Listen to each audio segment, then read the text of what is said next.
ఈరోజు August 15th అనగా independence day. And also ఇప్పటికీ ఆల్మోస్ట్ 78 ఇయర్స్ అవుతుంది మనకి ఇండిపెండెన్స్ వచ్చి. దీని వెనకాల ఎంతోమంది కృషి అయితే ఉంది.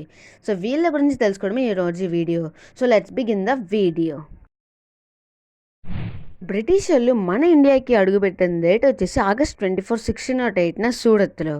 సో వీళ్ళు మన ఇండియాలో అడుగుపెట్టడానికి ఒకటే ఒక రీజన్, అదే ట్రేడింగ్ కంపెనీ పెట్టడానికి వచ్చారు. అండ్ దీనికి పర్మిషన్ ఇచ్చింది ఇంకెవరో కాదు, ముఘల్ ఎంపైర్కి రాజైన ఔరంగజేబ్.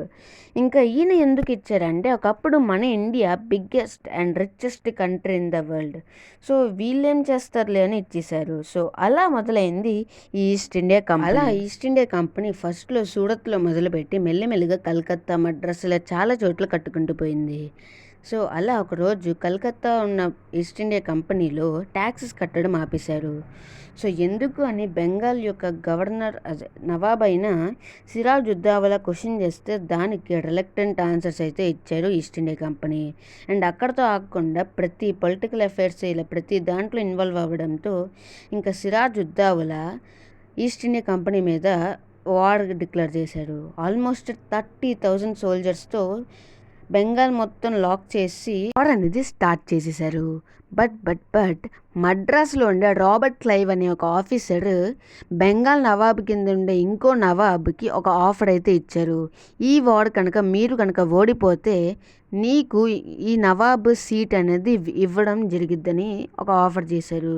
దీనికి ఒప్పుకున్న ఆ నవాబ్ ఓడిపోయేలా చేశారు ఈ సిరాజుద్దౌలా. సో మొత్తానికి ఇక్కడ మీరు ఏం అబ్జర్వ్ చేయొచ్చు అంటే, ఈ బ్రిటిష్ యొక్క పాలన ట్రేడ్ నుంచి టెరిటరీ వరకు వచ్చింది, మనల్ని పాలించే స్థాయికి.